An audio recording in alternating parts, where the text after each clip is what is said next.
Hi, good evening. Welcome along to the Transfer Show. Dharmesh Sheth, Melissa Reddy, Carvey Solokol are with me, and they assure me they're primed and ready to go through the day's top stories, and there are a few, including Nottingham Forest's record-breaking deal for Morgan Gibbs-White. Also on the way, after a tough start to life at Old Trafford because the O just won't go, we look at the most pressing issues facing United manager Erik ten Hag. Pierre-Emerick Aubameyang left the Premier League in January. Chelsea, though, are ready to bring him back. And the Premier League's biggest spenders want Leicester's Wesley Fofana. Brendan Rodgers is fully aware of the pressure that his centre-back is under.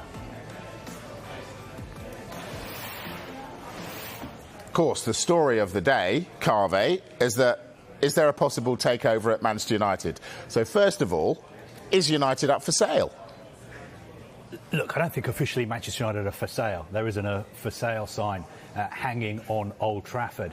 But I think it's fair to say that the Glazer family, who own the club, would welcome selling a minority stake in Manchester United. Now, there are lots of people interested in buying that stake and investing in Manchester United. For instance, private equity firms like Apollo Global Management in the United States. We also know that Sir Jim Ratcliffe is interested in buying Manchester United. He's one, if not the richest man in the United Kingdom. He's a long-term Manchester United fan. But has he got the money to buy Manchester United? He has got the money to buy Manchester United. He had the money to buy Chelsea a few months ago. Historically, he's always said that he's felt that Premier League clubs are overvalued.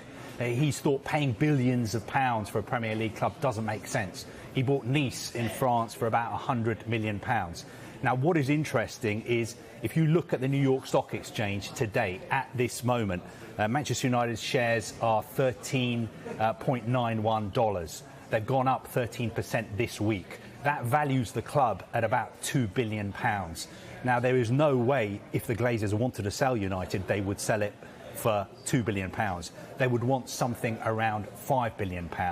Now, I think there are very, very few people out there who would be willing to pay £5 billion for Manchester United. I'm not saying it's impossible, but we're talking about very, very few people. Lots of people interested in investing in United, but when you're talking about people who've got £5 billion to spend, you're talking about a very, very small group of people. OK, all right, let's talk United on the pitch. Dharmesh, Casemiro, tell us what's happening. Yeah, this is accelerating in the last 24 hours or so. Manchester United pushing for a deal to sign the Real Madrid midfielder Casemiro. Talks ongoing with Real Madrid, with some reports suggesting that the deal under discussion is worth around £60 million. It is a difficult deal to do, given who you're dealing with, given the amount of money you're dealing with, and given the personal terms that would be required to bring a player like Casemiro to Old Trafford. But it seems that United are getting enough encouragement to suggest to them that the deal can be done. Now, there is another player that Manchester United are interested in as well. It's the Brighton midfielder Moises Caicedo. They have a long-term interest in him. They tried to sign him in February 2021 when he actually joined Brighton. United is still deciding internally whether or not they're going to make a bid to Brighton, even though Brighton have basically said our intention is not to sell. But it's the Casemiro one that is the one that looks like it's moving on. He said difficult deal. What's the Real Madrid side? For Real Madrid, they're going through a midfield evolution, and they've got a lot of young talent there. Tchouaméni, Valverde, Camavinga, and Carlo Ancelotti's plan was always to merge that talent with experience. Now, they do still have Toni Kroos, and Luka Modric signed a one-year extension, so they do have that balance. Now, when you look at those names you just mentioned, you cannot guarantee everyone a fair spread of minutes. I think Real are looking at it and thinking Casemiro isn't indispensable in that regard because there's so many options there. He will want to play. It's World Cup year. I think every player that's key for their country has that in mind. They are open to letting him leave because ultimately they get his wages off the books. They bank a big transfer fee, like we say, around £60 million for him. Now, what is still unknown is how willing the player is to actually leave the Bernabeu. I know that he is considering his possibilities. The offer from United is tempting. Real have said the decision is yours to make. We're not putting any pressure on you.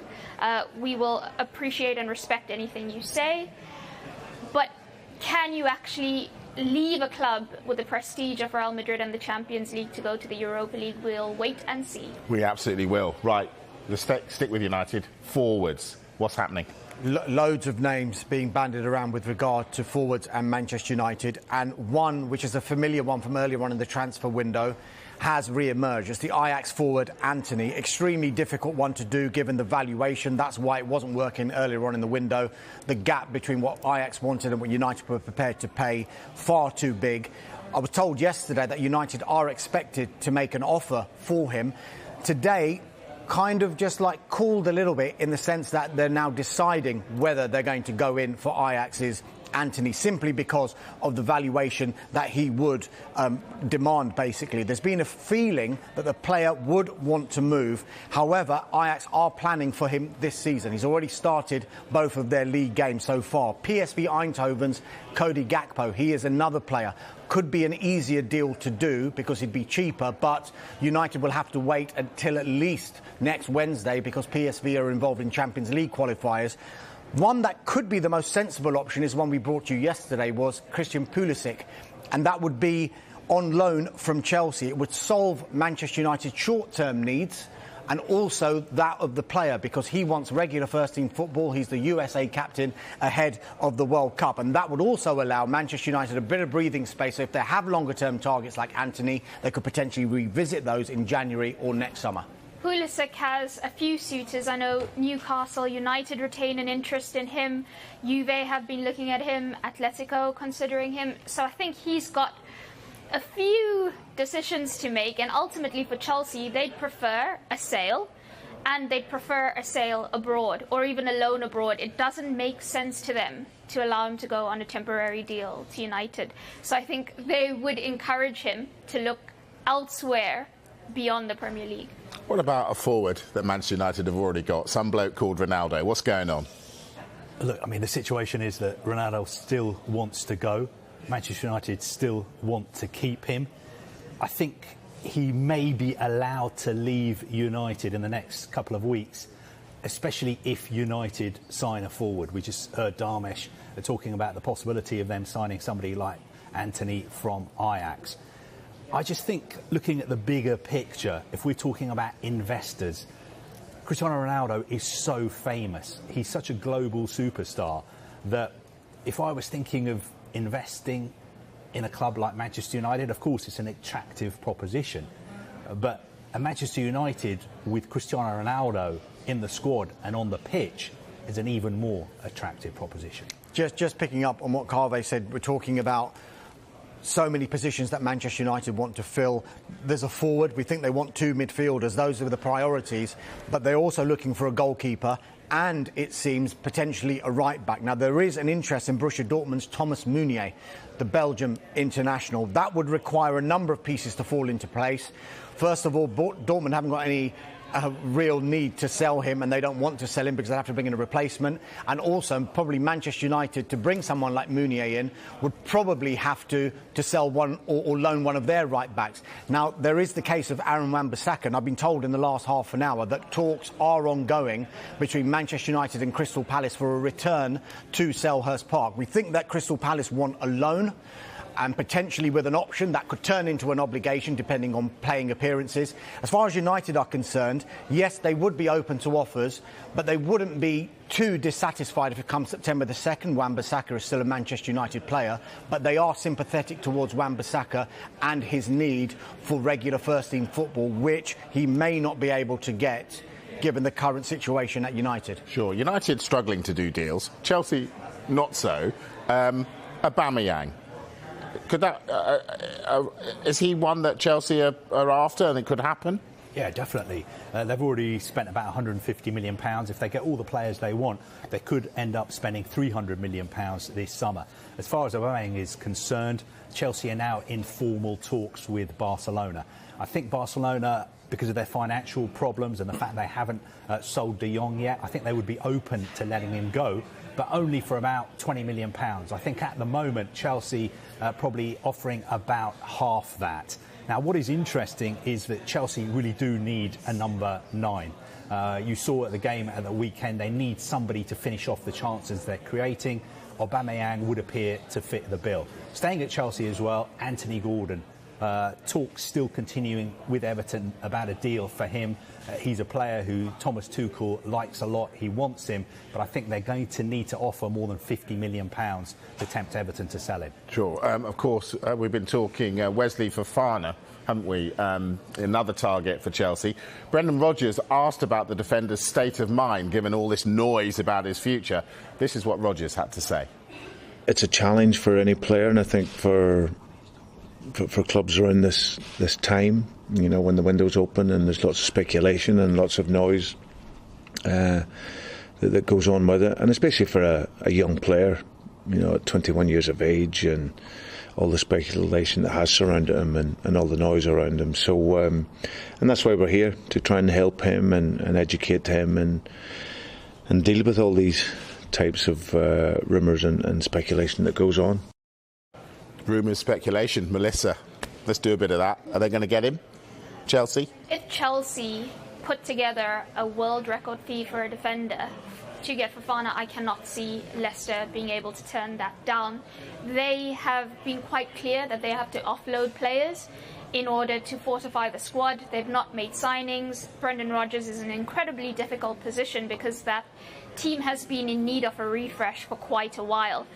They've already stagnated, and I think if they sell Fofana, that would prevent them from needing, you know, any more big outgoings. So it could be a situation where, while they do not want to let him go, the money's too good to turn down, and it makes sense for them to be able to reinvest that then. Can I just make a quick point go on. Fofana?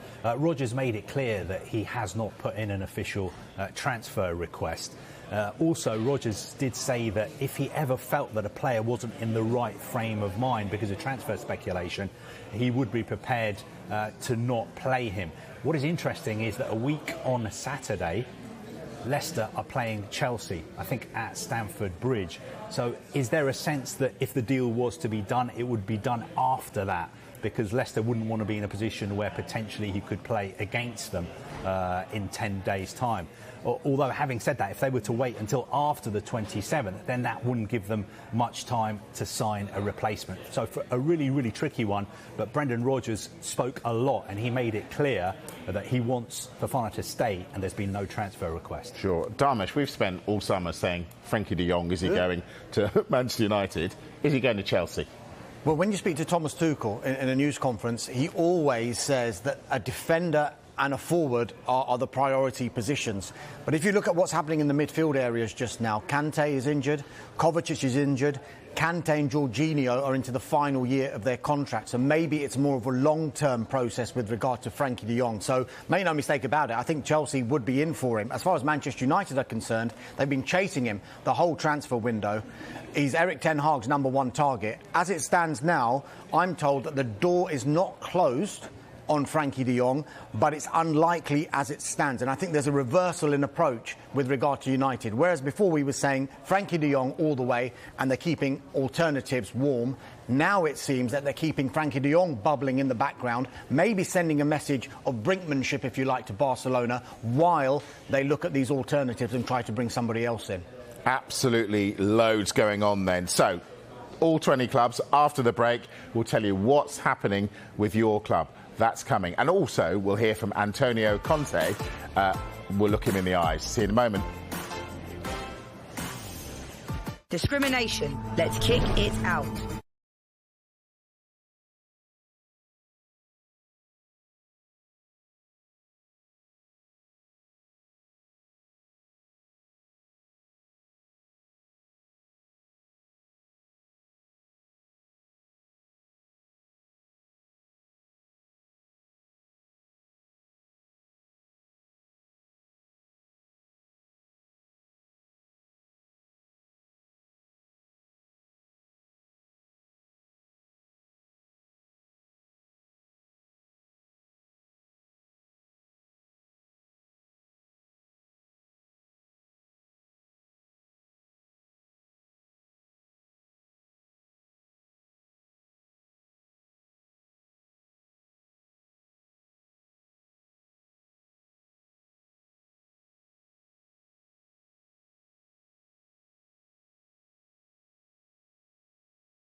Time now to go around the clubs.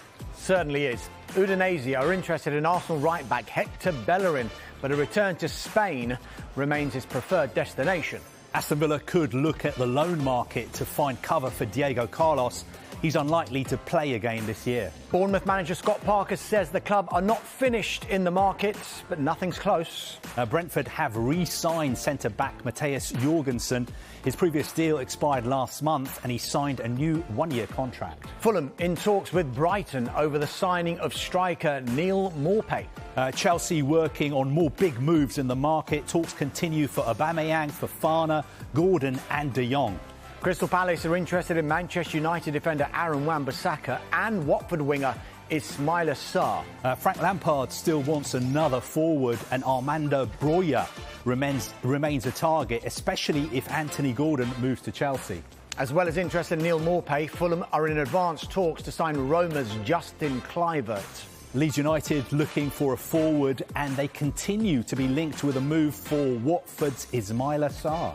Leicester City manager Brendan Rodgers says the club has not received a third bid from Chelsea for Wesley Fofana. Liverpool will sign a midfielder, but it will be next summer and their top target is Jude Bellingham at Borussia Dortmund. Manchester City do not want to sell Bernardo Silva and he's now expected to stay at the Etihad. Manchester United in talks to sign Real Madrid midfielder Casemiro. The deal under discussion is worth about £60 million. United are also back in for Ajax forward Antony. Newcastle expected to go back in with an improved offer for Watford forward João Pedro. They had a £17.5 million bid rejected.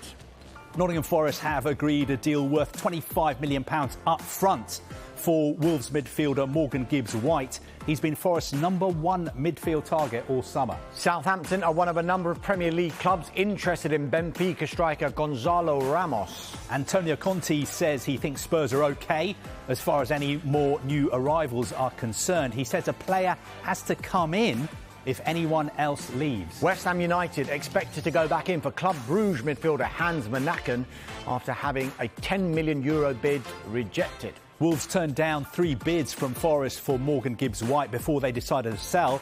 They agreed to do business a day after they signed Matheus Nunes from Sporting. So you heard Carve say there that Antonio Conte not ruled out more players coming in the window, but players will have to leave. Tonga and Ndombele, of course, close to going to Napoli. If someone go away, for sure another players to come, and especially if some players wants to go to play regularly, and it's difficult not to keep them here.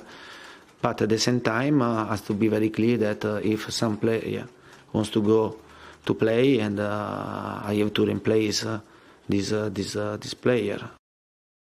So they may or may not be done. Now, Chelsea have spent the most. Nottingham Forest have signed the most. And they've smashed their record transfer fee to sign player number 16. You heard it said just then, Morgan Gibbs-White. Tell us, why have they done this? He's been their #1 target, midfield target, throughout this summer transfer window. They've agreed a deal worth £42.5 million. That includes add-ons for Morgan Gibbs-White. And it breaks down like this. It's an initial £25 million fee, and it takes the maximum payment up to 42.5 in add-ons. And those add-ons, I'm told, are 7 to 10 million that are really quite likely. And the rest of those add-ons are more difficult. I'm told not impossible, but more difficult. The player himself is expected to have a medical with Forest in the next 24 hours. You remember they had 3 previous bids rejected. The last one was £25 million plus £17 million in add-ons, which was rejected. Gibbs-White knows Steve Cooper very well. Steve Cooper knows Gibbs-White very well as well. If you go back to the 2020-2021 season, he was on loan at Swansea, was Gibbs-White, when Steve Cooper was the manager. I want to talk Liverpool. Melissa, Naby Keita, what's the situation there? So Sky Germany, our colleagues who have a very good relationship with his agency, they were reporting that Naby Keita is unhappy with his situation at Liverpool. Contract discussions were ongoing and that stalled and stopped, and he just feels undervalued. Now, Liverpool's position is that discussions will ultimately take place again, and I think they want to protect his market value. When you look at that midfield long term, Liverpool know that they have to have that evolution there like they've had with their forward line. We know, as was mentioned on the wrap, Jude Bellingham is a target. I know they like Fernandes off Benfica. And they looked at Ajax's Ryan Gravenberch before he moved to Bayern Munich. So missed out on that one. But that's the kind of profile they're looking for long term. Naby Keita, I don't think when Liverpool are looking, 2 to 3 years down the line, they're thinking he's a banker for them. Given Thiago's injured, is there any chance they might do something about him immediately? Something similar? No, just because Liverpool are very clear that they will only go for the right player at the right time. So if somebody they're tracking long term becomes available and a deal can be done now, yes. Otherwise, no short-term solutions. OK. Dharmesh, West Ham and Fulham, what's going on there? Yes, as far as West Ham United are concerned, they're expected to go back in with an improved bid for Club Brugge midfielder Hans Vanaken. They had a €10 million bid rejected earlier on this week. There is a growing belief, though, that the player does want to move to West Ham and to the Premier League. He's going to be 30 next week, and he thinks this probably will be his last time of getting a big move to the Premier League. West Ham have tried to sign him before, the long-term admirers of this player. And just on Fulham, they are in talks, not in talks, they have been in talks actually with Brighton over the signing of Neal Maupay, as have a couple of other clubs. Now, I was told initially that it was for a loan. I've just been DM'd actually to say, how can that be? Simply because they've already got Shane Duffy from Brighton. So I'm going to check that out and just find out if they're actually going for a permanent deal. Aside of that, there's Roma. They are in advanced talks with Roma over Justin Kluivert as well, over a loan with an option. Very quick word, finally, on Manchester United and this possible takeover. What's been the reaction, sort of, in finance and United fans? Is it people throwing their arms up in the air, getting excited? Well, I think United fans would welcome new ownership. You've heard a lot from United fans, but I think this is not going to happen quickly. If it happens, it's going to take time. Much more on that with the team at 7 o'clock, isn't it? 7 o'clock? 7 o'clock. I'm not on it, so I can't remember. I'll see you in a minute, though.